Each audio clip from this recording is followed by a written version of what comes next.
Panther people, what up? Panther people, what up? I got a special episode for all of you. If you're a draft nut and you love team building, I'm speaking to the great and knowledgeable and gracious Emory Hunt. Make sure to follow him on Twitter at FBallGameplan. That's on Twitter. You've probably seen him on a couple of your TV sets or hearing him on your radio. I first noticed him on CBS HQ's coverage of this year's Combine. The guy has been in the game since before I graduated university. He is a wealth of knowledge. We talk about all things Carolina Panthers for this year's draft in Las Vegas, Nevada. He talks about which quarterback is most likely, he thinks, to start day one and who is the best fit for the Panthers. And if he were Scott Fitterer, what he would do and what he wouldn't do. And we also give a little bit of a preview in next year's draft class in terms of the quarterback situation. And should the Panthers just punt on this season and wait or not wait to next year?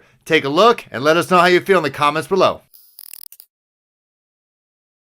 All right, Emory, your YouTube page, everything you built on is called the Game Plan. So, question, if you are Scott Fitterer, Samir Suleiman, Dan Morgan, what would your game plan be for the Panthers heading into this draft?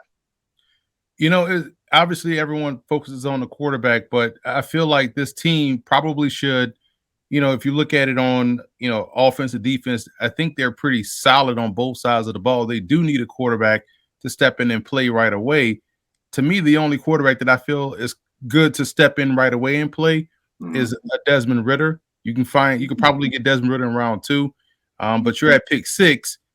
Do you take a Malik Willis and trust this coaching staff to work with him and develop him?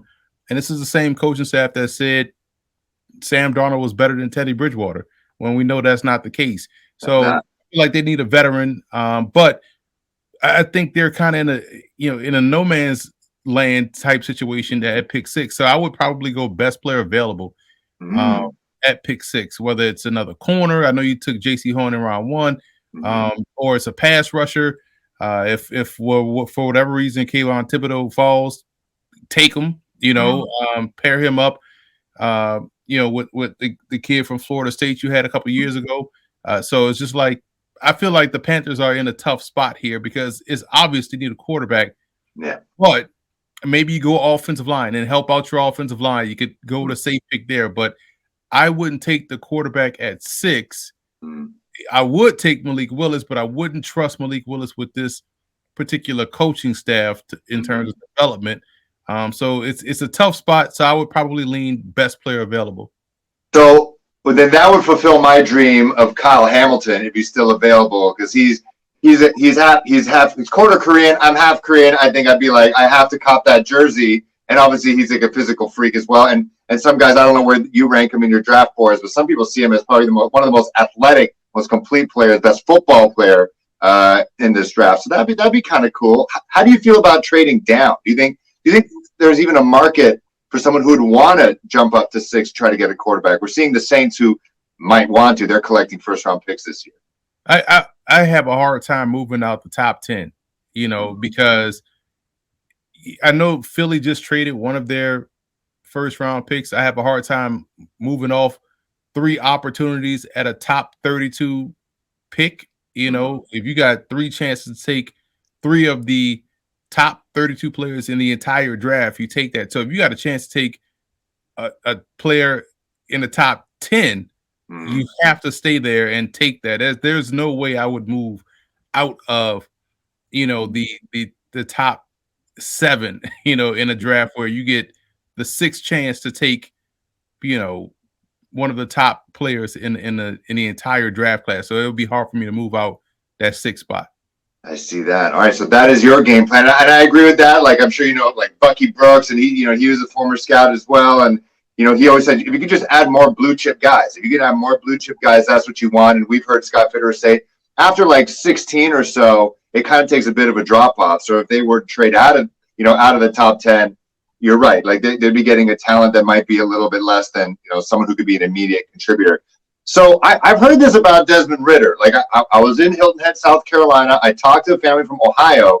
This is when the Baker Mayfield, he's kind of pissed off with the Deshaun Watson thing kicked off. And they were like, don't take Baker. You want Desmond Ridder. So what is it about Desmond Ridder that you said makes him a pro-ready guy, and kind of, he would be a good fit for the Panthers if they can somehow accumulate a day 2 pick and draft him? Well, he's played a lot of games in college. He started a lot of key games too. He played at Cincinnati, so playing up. I don't want to say up a level because they're all FBS, but you're playing against teams that people say you're not going to be able to beat. And he had his team in the playoffs, had his team winning the AAC championship game. They should have beaten Georgia last year in the bowl game. So he's played a lot of big games. You beat Notre Dame this year. You beat Indiana. You get to the playoffs. So I think he's battle tested. He wins well in the intermediate level of the field. He's athletic.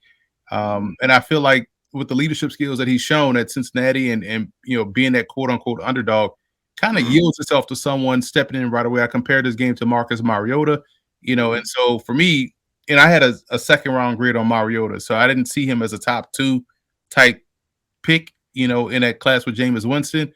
But I do view Ridder as someone that can play like a Mariota and be sort of the bus driver. If they wouldn't be in this situation had they kept Teddy Bridgewater, because I feel like he was kind of what I'm describing with Ridder. But if you have to, take the quarterback and you need someone to step in right away and play, Ridder to me gives you that best value. And I know Baker Mayfield's still sitting out there, but do you sign Mayfield or trade for him? And they're in a tough spot in terms of what they can or should do at quarterback. Yeah, for sure. And I guess, like you're saying, the way with Malik Willis, you don't really trust this coaching staff to try to mold him. But Desmond Ridder could almost, are you saying he can almost succeed because of his experience at a high level? He can almost succeed in spite of the staff that are currently in place? Right, because you don't want someone to take Malik Willis, who's clearly the better talent, and not have a plan for him.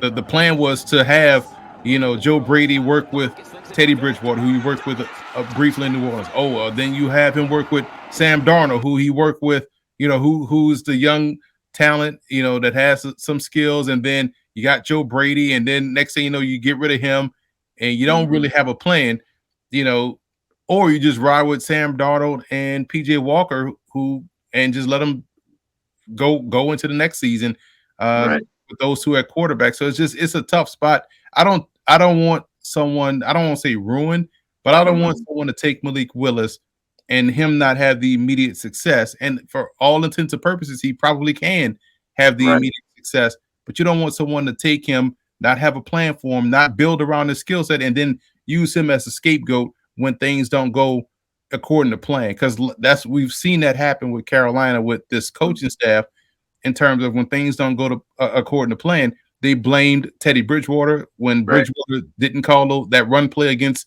the Saints when, it was a quarterback sneak or whatnot or whatever. They gave the ball to someone not named Christian McCaffrey when they were playing in New Orleans. So it's like, that's not a Teddy Bridgewater issue. The red zone play calling is not a Teddy Bridgewater issue. Yeah, execution can be better, but don't blame that guy. You threw him under the bus. You bring in Sam Darnold. You throw Sam Darnold under the bus. So it's like, there's something that has to give here. And it's just, I just don't trust a young quarterback that needs a little bit of grooming with this coaching staff. Sure. And you're right. And when they brought in Cam Newton, it felt like Matt Rule's tone changed when he talked about Cam Newton as well, making catastrophic mistakes. We're like, whoa, that's not just every time you talk about Sam Darnold, they always preface everything. He's a young quarterback. He's not that young anymore. He's been in the league for a while. And so with that, talking about, this coaching staff is obviously on the hot seat. I still think Scott Fitterer might be around next year because I think they've done a pretty good job in the offseason in terms of picking up free agents. I know you talked to some guys in the Charlotte area with John Ellis, there's a sentiment out there, and I've talked about it, where there's a scenario where you just ride with Sam Darnold, you draft that best player available at 6 and see what happens in next year's QB rich draft. Is that something, I guess Matt Rule will probably not sign off on that because he'd be unemployed, but is next year's draft really that special where people should be like, let's try to punt on this year in the quarterback position? Everybody always loves next year's draft class. And this is the same group of people that said this year's draft class would have, or this group will have, Spencer Rattler and DJ Uiagalelei and all, and you see how those guys turned out. They were high on JT Daniels. See how he couldn't beat out Stetson Bennett. So who knows what next year's draft class looks like? It looks attractive on paper in terms of the two people they keep bringing up, and Bryce Young and CJ Stroud. But I mean, how is Bryce Young really that much of a difference maker? How good is CJ Stroud? They hated him in the beginning of the season. They loved him at the end. So which CJ Stroud are we banking on showing up? Right. And so that's why I say you really just don't know with next year's class. There's no guy that has been great from start to finish. Bryce Young, is he more of just a right-handed Tua Tagovailoa? You don't really know. And so I just think that we have to work in the immediate. There's no guy that has been consistently great his entire career, like a Deshaun Watson was or Trevor Lawrence was, where you can see, okay, the freshman was great, the sophomore is great. Yeah, that guy is a guy that you want in the following class. And who's to say you'll be picking number one to get that guy? That's true. You have to essentially lose all your games, which is impossible to do. And you don't want to do that because you don't want to, lose your job. So I just feel like you got to go best player available. You may have to ride with Sam Darnold, or take a project in a mid rounds that you could groom and develop to push maybe. But I feel like you can go into the season with that roster that that they have. They got talent, and just that Sam Darnold can cut the turnovers down and play efficient football. Yeah, for sure. And now you talk about Desmond Ridder in the second round, which obviously we know the Panthers don't have like those day 2 picks unless they trade somebody between now and then. So is there someone in fourth round on? Doesn't have to be a quarterback. Is there some of those late round day 3 picks that you bang the table for? Like, this guy is a contributor right now. Is there someone there, regardless of position, that you just really like? You've really been drawn towards? Well, if you look at, since we've been talking about quarterback, I feel like you could probably find a Caleb Ellaby on day 3, may go late day 2, but probably is fourth round on day 3. So I think he could help. You look at Aqeel Glass out of Alabama A&M, nice developmental quarterback you could bring in. Cole Kelly may go earlier than, but again, we're probably talking about late day 2, but fourth round, early day 3 is probably where he can go. That's the big quarterback out of Southeastern Louisiana. So there's some guys that I feel like can play at the NFL level that you don't have to spend a 6 overall pick on. You can consistently get your team better, but then have someone that probably is going to see some time this year that you can slowly bring along and develop and show that, hey, we can develop a young quarterback and perhaps save your job that way. True that. And I guess with Ben McAdoo as the offensive coordinator, hopefully he has some say. It feels like there is a bit of a dynamic shift in the power structure right now in Carolina. So maybe Matt Rule listens to Ben McAdoo, who does have some experience, at least in the NFL, with some quarterback development there. But yeah, so yeah, that's cool. Is there a non-quarterback position, guys, that you think would be a good fit for the Panthers? There's so many, I mean, I would throw out Zion McCollum, but I think he's going to be going. He's a corner, but his brother, Tristan McCollum, is a safety, someone that works well on the back end, out of Sam Houston. He's athletic like his brother. He can come down and hit. So I would say, those guys, but a lot of guys that I think would be good fit for the Panthers are probably going to be going on day 2, like Troy Anderson, Chad Moore, those athletic linebackers team up with, an athletic linebacker you already have on the roster and Shaq Thompson. So I feel like, now if you think about pick number 6, unless it's hard to move out of pick 6. But I feel like you have to take the best player available there, and then hopefully you could make some things happen, maybe move a player or 2 to get back into day 2 and really rack up on some talent. Yeah, that's what I've been using the PFF mock draft simulator, and the last one I traded Christian McCaffrey. It hurts because I have his kit, but I got a lot of picks out of it, and I think they got to keep throwing darts at the board. That seems to be what Scott Fitterer's idea of trying to team build, and I agree with that. But Emory, I appreciate you. I know you're an exceptionally busy dude. I hope everyone gives you a follow on Twitter, a sub on YouTube. You're kind of like this football YouTube godfather. You started this thing, and we're just kind of riding on your coattails, and I appreciate everything you've done. I appreciate that, man. Listen, everyone can go and pick up my 2022 NFL draft guide. You can find it at footballgameplan.com/2022 draft guide. Over 1,000 individual scouting reports, the largest draft guide in draft guide history.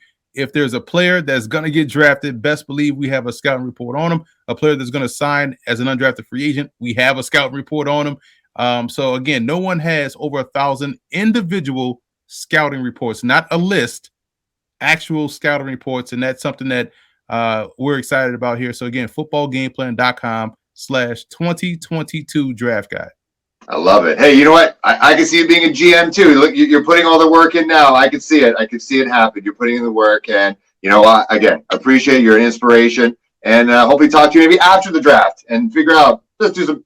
I hate draft grades, but if you like what you've been seeing. But again, Emory, I appreciate you, and talk to you soon. Thanks, man. Appreciate you having me on.